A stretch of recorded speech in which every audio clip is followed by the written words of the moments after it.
Bienvenidos en esta mañana preciosa. Reciban todo nuestro abrazo, amada iglesia del Centro Familiar Cristiano Labranza.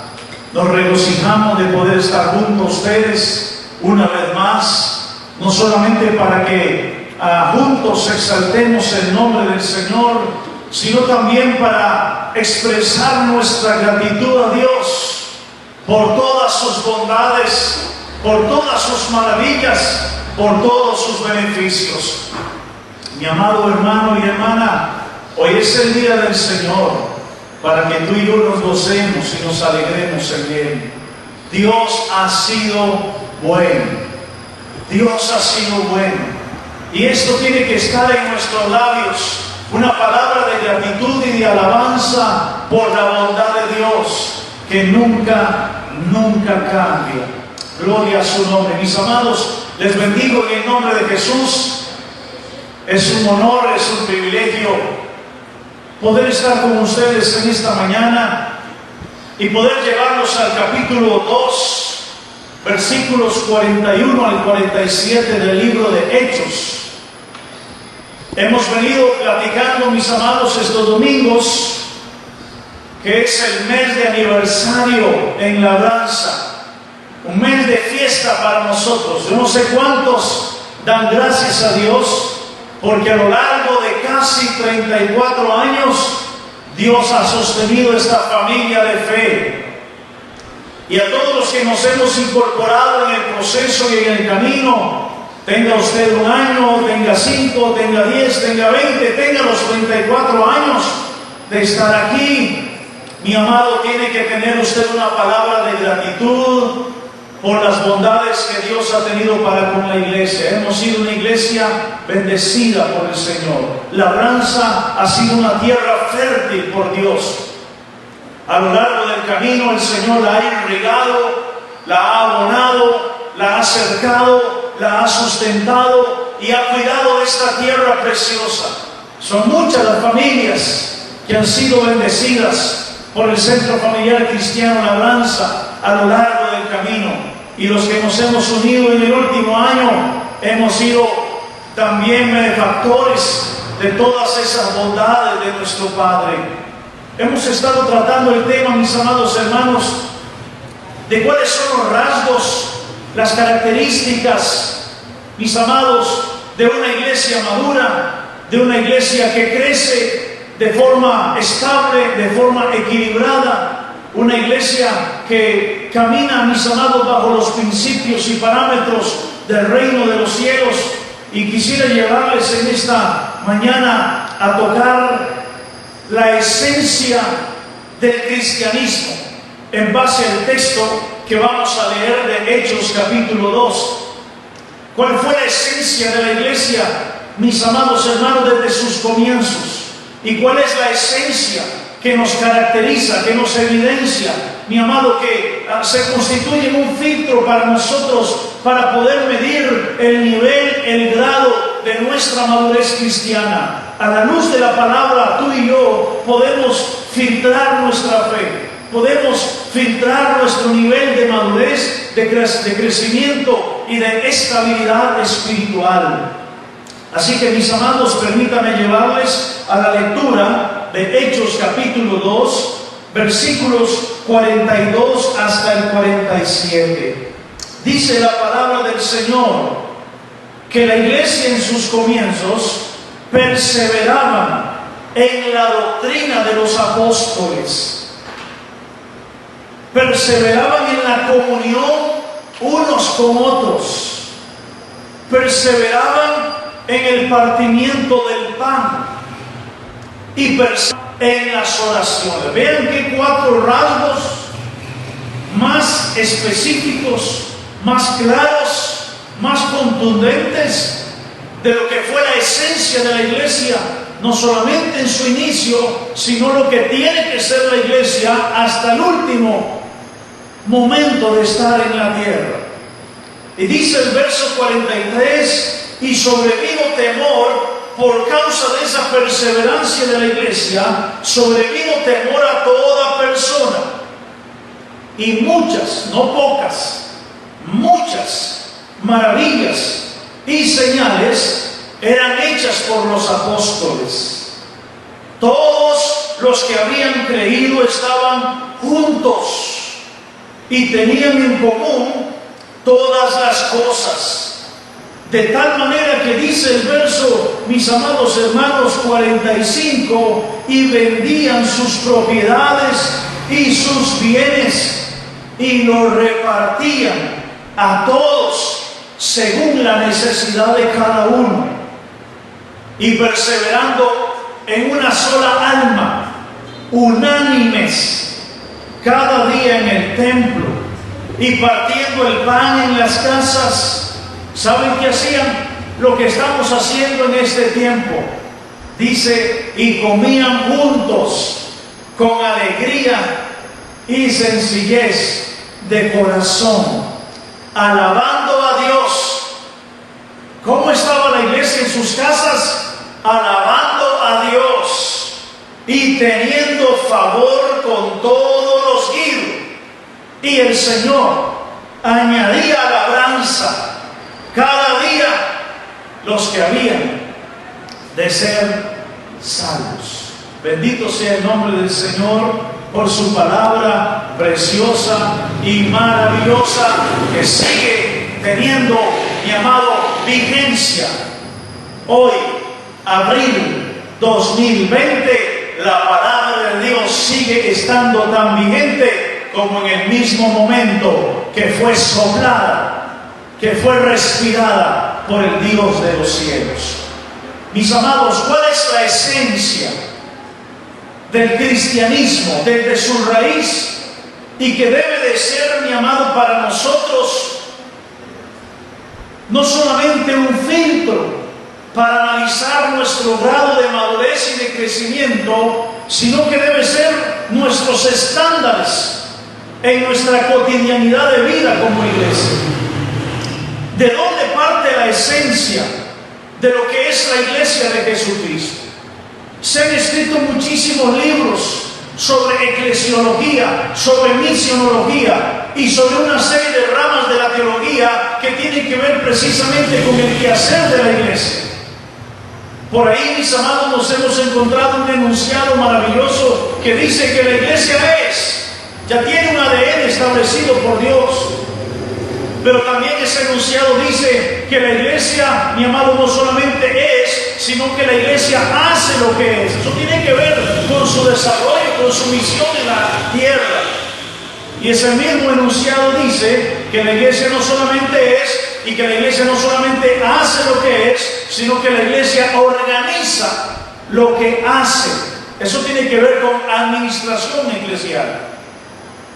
Pero tengo que decirle que para nosotros poder identificar cuáles fueron los rasgos de la iglesia en sus comienzos y qué la hizo ser una iglesia, mi amado, de un alto impacto a nivel mundial, de un gran alcance, que todavía hasta el día de hoy seguimos, mi amado, hablando acerca de ella, necesitamos ir a las perspectivas que Cristo tuvo cuando fundó la iglesia.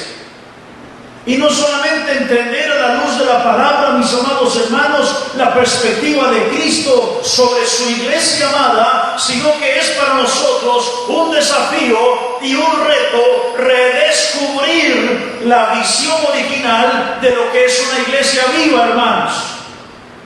Porque si nosotros nos llamamos una iglesia que es viva, una iglesia que crece, una iglesia que es madura, una iglesia que avanza, no podemos pensarlo lejos de los rasgos y características de la iglesia que el Señor fundó desde sus comienzos. Necesitamos identificar y redescubrir esa visión y ver cómo el Espíritu de Dios, mi amado, renovó esta iglesia de tal manera que el reino de Dios se esparció por todo lugar y que al día de hoy la iglesia sigue avanzando a pesar de los múltiples obstáculos, a pesar de todas las dificultades que en su crecimiento y desarrollo histórico la iglesia ha tenido, mi amado hermano. La razón por la cual la iglesia todavía sigue en pie hoy en el 2020 es porque el Espíritu de Dios es quien la renueva, es quien la purifica, es quien la fortalece y es quien va delante de nosotros guiándonos en el camino.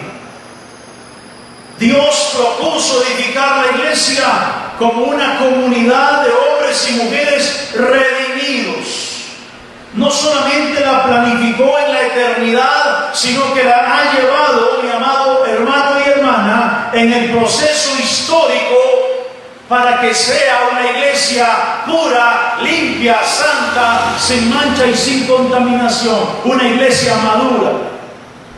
Tito nos dice en el capítulo 2, versos 11 al 15, Pablo, mi amado hermano, guiando a su pastor amigo en cuanto a la conducción de esta iglesia, le dice, verso 11 del capítulo 2 de Tito, porque la gracia de Dios se ha manifestado para salvación a todos los hombres. El alcance de la salvación es mundial, enseñándonos que, renunciando a la impiedad y a los deseos mundanos, vivamos usted y yo labranza en este siglo. ¿Cómo debe de vivir la iglesia? La iglesia tiene que ser sobria, la iglesia tiene que ser justa y tiene que ser piadosa, aguardando la esperanza bienaventurada y la manifestación gloriosa de nuestro gran Dios y Salvador Jesucristo, quien se dio a sí mismo por nosotros para redimirnos de toda iniquidad y purificar para sí un pueblo propio, celoso de buenas obras.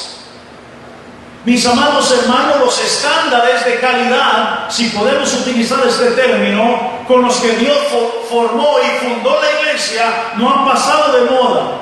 Son los mismos rasgos, son las mismas características que la iglesia de nuestro tiempo tiene que reflejar en todo su desarrollo, en todo su movimiento eclesial. Una iglesia santa. Y Lucas, mis amados hermanos, nos describe 4 rasgos, 4 características esenciales. ¿Qué significa la palabra esencial? Significa lo más importante, lo más puro, lo más determinante de una cosa o de algo. Y cuando hablamos de lo esencial de la iglesia, estamos hablando de lo más puro, de lo más preciado que la iglesia tiene y debe de conservar a pesar de el tiempo, la historia o las circunstancias. Lo primero que la iglesia, mi amado, levantó como una columna desde su inicio es lo que se llama, mi amado hermano, una profunda, escuche esto, enseñanza en la doctrina de los apóstoles. La esencia número 1 de la iglesia fue que era una iglesia, mi amado, arraigada, perseverante, de forma constante y continua en la bendita palabra revelada por Dios a sus siervos, los apóstoles, y por ende, mis amados, a sus ministros, y por ende a la iglesia en toda la historia, en todo su avance, en todo lugar y en todo su desarrollo. Tengo que decir, mi amado, como el versículo 42 nos menciona, que esta iglesia, mi amado, no era una iglesia que de vez en cuando, mi amado, sacaba la Biblia. No era una iglesia, mi amado, que tenía la costumbre solamente de traer la Biblia cada 8 días en sus reuniones. Esta era una iglesia seria en la palabra. Era una iglesia, mi amado, que estaba, escuche esto, era una iglesia que estaba aprendiendo siempre. Había un profundo anhelo, una profunda pasión de estar inmerso, mi amado, en la revelación de la Escritura para conocer cuál era la voluntad de Dios. Esta iglesia era una comunidad que estudiaba las Escrituras. Desde los más chicos hasta los mayores de días, mis amados hermanos, era gente seria en la palabra, estudiaba con seriedad la palabra. Hechos nos muestra que estos recién nacidos a la fe y convertidos y llenos del Espíritu Santo no estaban dedicados a disfrutar su fe solamente por una experiencia mística que les hiciera olvidar la necesidad de pensar o de razonar sobre lo que ellos creían. Es cierto que la iglesia, mi amado, cuando fue bañada por el Espíritu Santo, tuvo una serie de eventos, de acontecimientos sobrenaturales, magníficos y extraordinarios, que los hombres, mi amado hermano, naturales, que todos los sometían solamente al escrutinio de la mente o del razonamiento, les costaba entender, como allá, mi amado, en el aposento alto, cuando el Espíritu vino sobre ellos y les repartió lenguas. Para muchos, mi amado, lo que la iglesia estaba viviendo y experimentando era producto, mi amado, de una borrachera, era producto del mosto. Para algunos eran locos, para otros, mi amado, decían era una secta. Si bien es cierto, mis amados hermanos, la iglesia llena del Espíritu Santo siempre ha experimentado una serie de manifestaciones extraordinarias, sobrenaturales del Espíritu de Dios. Sin embargo, esta iglesia, mi amado, no se quedó encasillada solamente en experiencias espirituales. No fue una iglesia que se quedó, mi amado, opacada solamente por una experiencia del ayer, sino que era una iglesia que tenía como compromiso diario escudriñar la Escritura. Tenían hambre de la verdad y querían sentarse a los pies de los apóstoles, de los pastores y de los maestros para absorber la enseñanza. Hoy, mis amados, ¿cómo cuesta encontrar creyentes que al menos saquen tiempo para consultar al pastor, al líder, al maestro, qué dice la Escritura sobre algún asunto específico? Antes era normal y común ver, mis amados hermanos, las constantes inquietudes y preguntas bíblicas. Aquellos que nos han pastoreado y nos han liderado. Pero hoy, mis amados hermanos, el analfabetismo bíblico ha venido a dañar la madurez de la iglesia. Algunos andan detrás de experiencias místicas. Algunos andan detrás de programas, de eventos o de movimientos. Algunos solamente andan detrás de palabras dulces y atractivas que puedan seducir el oído a mi conveniencia. Pero permítanme decirles, mis amados, que una iglesia, un creyente, un hombre o una mujer de Dios maduro es alguien que ama profundamente y entrañablemente las Escrituras. Esta gente tenía hambre de la verdad. Por eso, mi amado, era una constante su visita a los doctores de la ley, a los maestros y a los pastores. ¿Por qué, mis amados?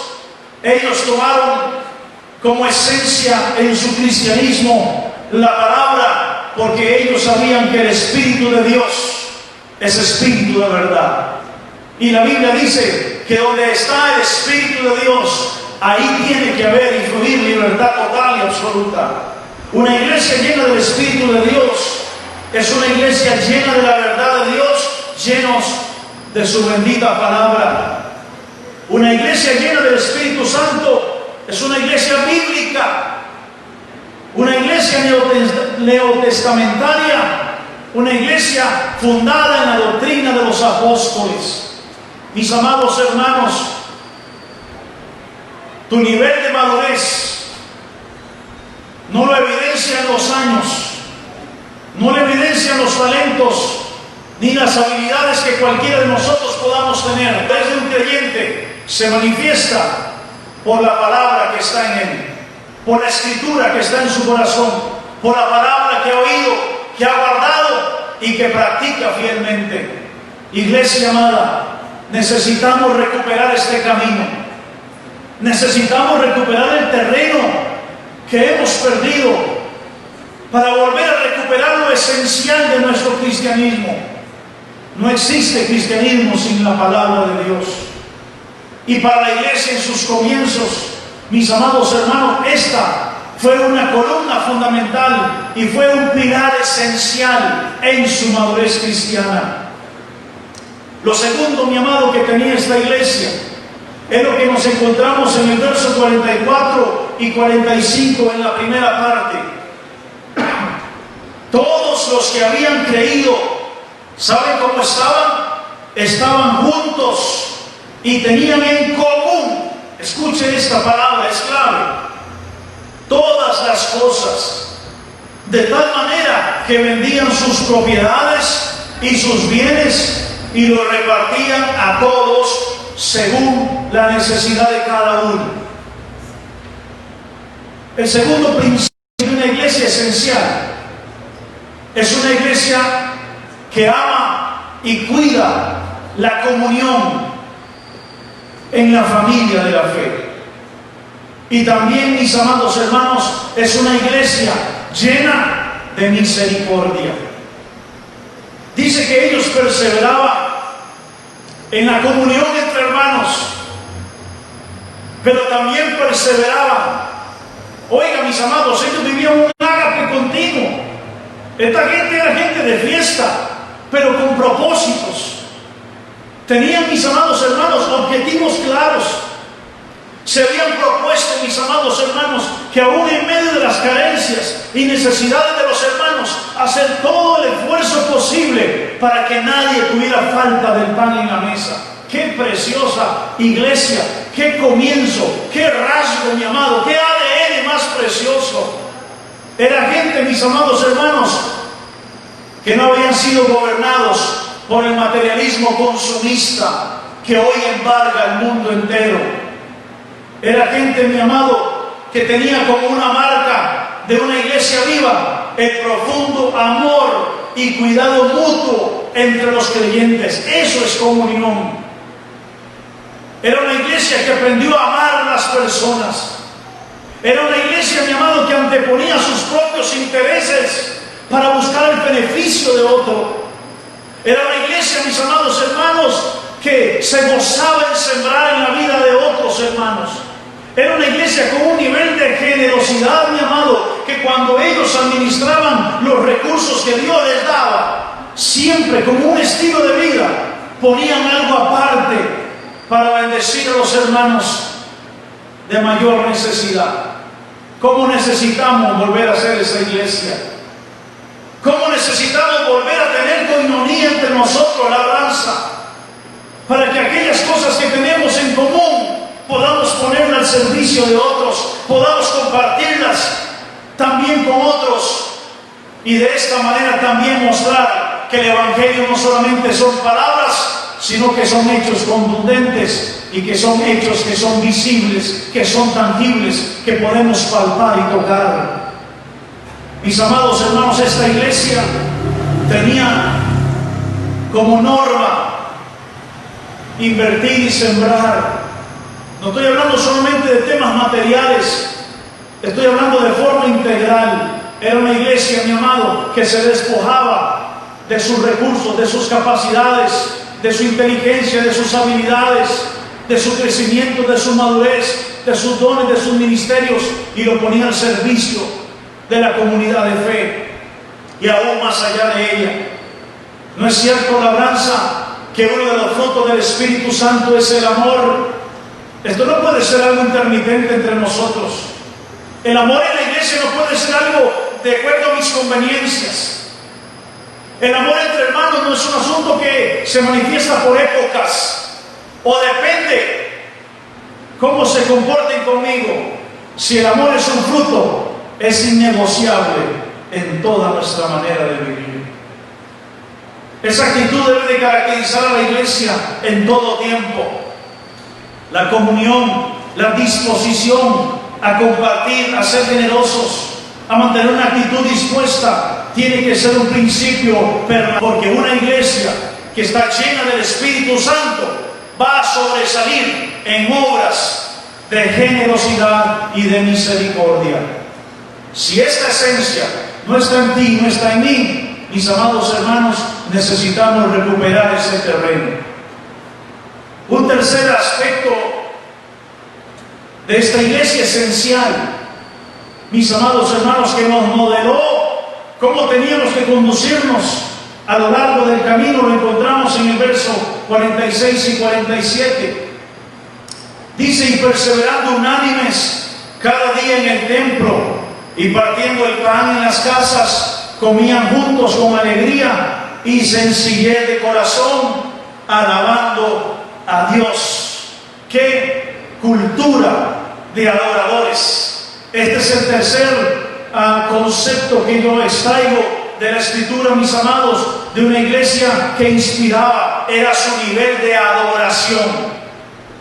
Vaya, ellos perseveraban no solo en el templo, sino que en sus casas, Era gente que adoraba a Dios, que alababa a Dios de forma continua. Por un lado, el texto nos dice que la adoración era formal. Sí, ellos se reunían en el templo y adoraban a Dios. Mi amado hermano, a una sola voz podemos decir que esta era la adoración formal. Pero también tenían la adoración informal en las casas. Tal vez no tenían todos los recursos como se tienen en el templo, pero estaba el recurso más importante, que era el corazón dispuesto para adorar y alabar al Señor. Todos nosotros necesitamos los servicios dignos y solemnes en el templo, sí, y gracias a Dios por eso. Como en esta mañana nuestros ministros nos han conducido a través de sus talentos, a través de los himnos, a adorar y exaltar el nombre del Señor. Sí, lo necesitamos, anhelamos volver a esto, pero también necesitamos lo espontáneo y lo dinámico, mis amados hermanos, y para eso el mejor instrumento es un corazón dispuesto. Otro aspecto en la adoración de la iglesia en sus comienzos era que su adoración y su alabanza lo hacían con una actitud gozosa y reverente también a la vez. Mis amados hermanos, ¿quién dice que la iglesia del Señor no es una iglesia alegre? ¿Quién dice que la iglesia del Señor no es una iglesia, mi amado, que se goza, que se regocija, mi amado, que se deleita en las alabanzas? Necesitamos volver a esa alegría. Necesitamos volver a brincar y a saltar y a danzar en nuestras reuniones. Necesitamos volver, mi amado hermano, de júbilo, con danza, con pandero y con todo lo que es cultura en el pueblo de Dios, porque somos una iglesia alegre. Tenemos mucho que celebrar, tenemos mucho que bendecir a Dios, tenemos mucho por qué festejar. Esta iglesia, mi amado, en sus reuniones, tanto formales en el templo como en sus casas, eran verdaderos adoradores. Mis amados, este es un tiempo en el que de alguna manera nos hemos visto limitados para adorar a Dios en el templo. Pero recordemos las palabras de Jesús a la mujer samaritana en Juan capítulo 4, que iban a venir días cuando ni en un edificio ni en otro, cuando ni de una forma o de otra, cuando ni de un paradigma u otro, cuando de una estructura u otra se iba a alabar a Dios, sino que iba a venir un tiempo en que los verdaderos adoradores iban a adorar a Dios en espíritu y en verdad, más allá de una columna, más allá de una pared, más allá de un edificio, más allá de una estructura. Así empezó la iglesia en sus comienzos, sin edificio, sin estructura, mi amado, pero era gente que adoraba a Dios, y eso produjo un tremendo impacto y un tremendo testimonio para todos los que les rodeaban. Cada servicio en la iglesia y cada tiempo de adoración en la casa tiene que ser una fiesta gozosa. Cuando el Espíritu de Dios renueva la iglesia, la llena de alegría, pero también nos conduce al camino de la reverencia. Necesitamos volver a recuperar el terreno de adorar a Dios con toda reverencia, como Él se lo merece. Pero también, mis amados hermanos, necesitamos recuperar la alegría, el gozo de celebrarle fiesta al Dios de los cielos. Y por último, mis amados hermanos, el cuarto principio esencial en esta iglesia, que la caracterizó como una iglesia madura, como una iglesia firme, como una iglesia, mi amado, inamovible, es que tuvo un testimonio evangelístico de alto impacto. Dice el verso 47 que esta iglesia, con muchas limitaciones, sí, con carencias, sí, sin tantos recursos como los tenemos hoy, sí, pero a pesar de eso, fue una iglesia que tuvo el favor con todo el pueblo, y por causa de su testimonio a la comunidad, el Señor añadía a esa iglesia todos los que habían de ser salvos. Y no eran tiempos lejanos uno de otro. Dice que el Señor cada día añadía a la iglesia los que habían de ser salvos. Una iglesia que está viva, una iglesia que es madura, es una iglesia ganadora de almas. Así de sencillo, hermanos. Un creyente maduro es un creyente, mi amado, que testifica de su fe y conduce a otros a los pies de Cristo. Nosotros no podemos mirar la misión de Dios si no incluimos a este mundo necesitado. No hay misión sin salvación. Es el Señor mismo, mi amado hermano, quien se encargó de añadir precisamente los salvos a la iglesia. A nosotros nos toca, como decía un día de estos, mover la piedra, pero sacar al hombre muerto de la tumba, eso solo lo hace el poder de Dios. Pero nosotros necesitamos volver, mi amado, a proclamar las buenas noticias ante un mundo necesitado como el que hoy nos rodea. Necesitamos humillarnos delante de Dios y reconocer que solo Cristo puede abrir los ojos de los ciegos. Solo Cristo puede destapar los oídos de los sordos y dar vida a las almas muertas. Hermanos amados, cuando una iglesia está llena del Espíritu Santo y crece de forma madura y sana, es una iglesia que se abre hacia el mundo necesitado. Y por ende, mi amado, su trabajo y su esfuerzo es recompensado a través del crecimiento y de la multiplicación. Quiero concluir en esta mañana compartiendo con ustedes entonces una reflexión final sobre esta lectura. Las señales que he mencionado de una iglesia madura en su esencia, si tú analizas las cuatro, tiene que ver con relaciones. Por eso es que la iglesia tiene que volver a una amistad genuina y sincera. Ellos perseveraban en la comunión con la doctrina. ¿Qué significa eso? Relación con la palabra. Tú y yo necesitamos volver, iglesia amada, amados amigos y hermanos que nos escuchan, necesitamos volver a relacionarnos con la Escritura. Yo necesito relacionarme con Dios, con su corazón, con su mente, con su voluntad a través de la palabra. Por eso digo que estos cuatro principios esenciales tienen que ver con relaciones, relación con la Escritura.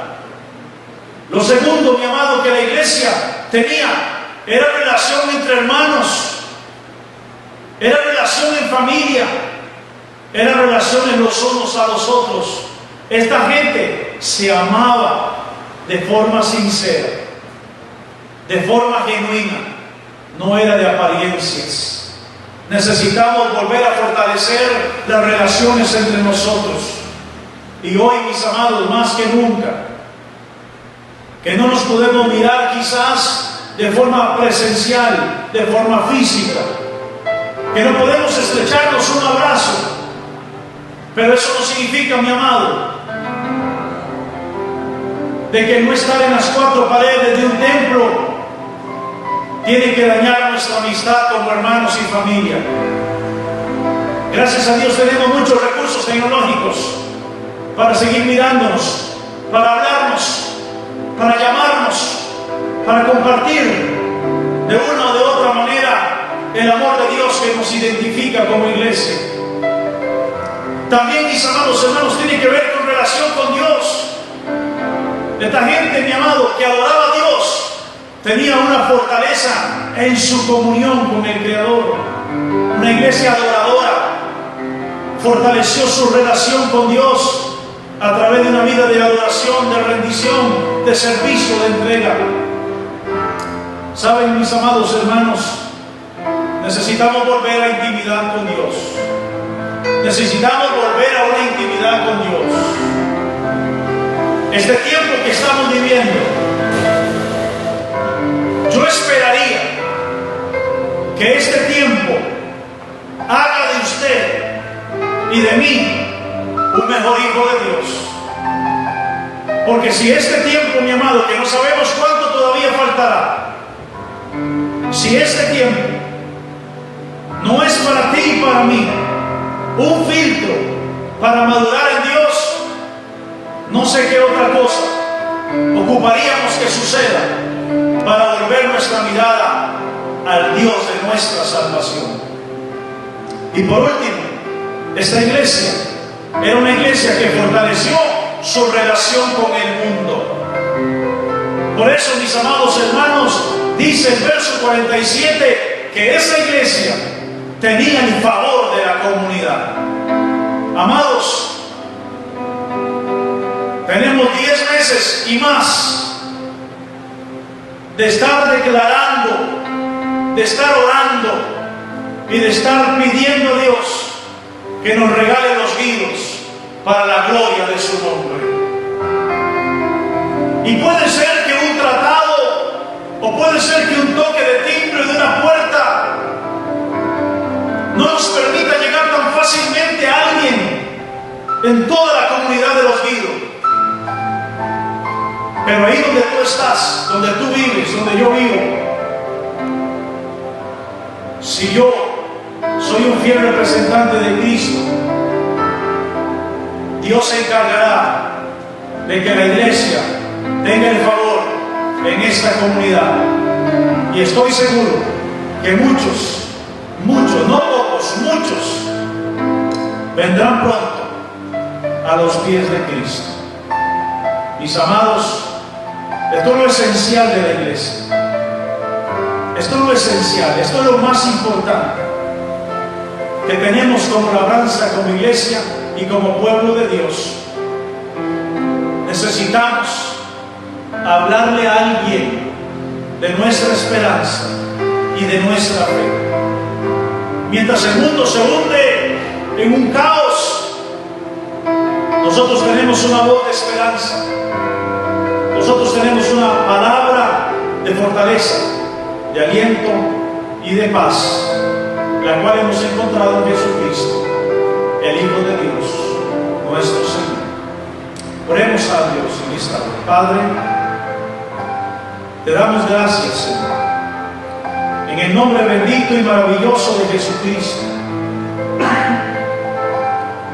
porque a la luz de tu palabra, Señor, hemos visto cómo la esencia de la iglesia, la esencia que tú pusiste en la iglesia desde su comienzo, marcó tanto sus vidas, marcó tanto, Señor, su comunidad, la familia de fe, que tuvo un impacto, Señor, de astronómicos alcances, de alcances mundiales.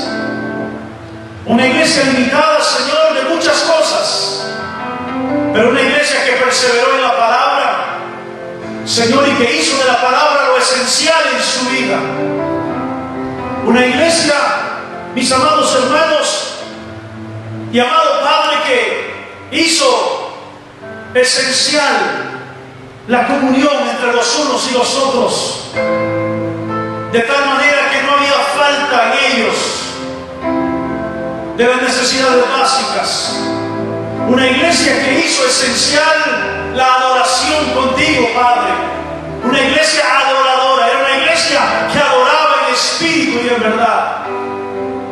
Era una iglesia, mi amado hermano, que cuando levantaba sus manos y bendecía en sus casas al Dios de los cielos, todo el contexto de aquellas casas era invadido por una nube de gloria, que muchos tenían que acudir y correr a esas casas, porque esas casas brillaban, alumbraban como un faro en medio de las tinieblas. Y fue una iglesia que tuvo como esencia leudar el mundo a través de su testimonio. Señor, haz de labranza esa iglesia. Haz de nosotros esa iglesia, una iglesia amante de tu palabra, una iglesia apasionada por tu palabra, una iglesia apasionada por el amor fraterno y por las obras de misericordia, una iglesia que cuida la comunión con Dios, y una iglesia,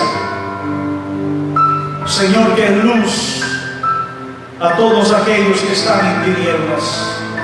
Señor, que esa esencia crezca aún más en nosotros y que tú añadas muchas familias, muchas familias, muchas familias al Centro Familiar Cristiano Labranza. Tráelas, Señor. Nos comprometemos contigo a cuidarlas, a amarlas, a guiarlas, a discipularlas, a hacerles ejemplo, Señor, para que te amen como también nosotros te amamos. En el nombre poderoso de Jesucristo, nuestro Señor y nuestro Salvador. Mis amados hermanos, les bendigo. Les bendigo, les bendigo. Que la paz del Señor sea en tu casa, en tu familia. Gracias por estar todo este tiempo con nosotros y juntos celebrar la victoria del que está sentado a la diestra del Padre, Jesucristo, nuestro Señor. Que Dios les bendiga, hermanos. Linda tarde en el nombre del Señor. Amén.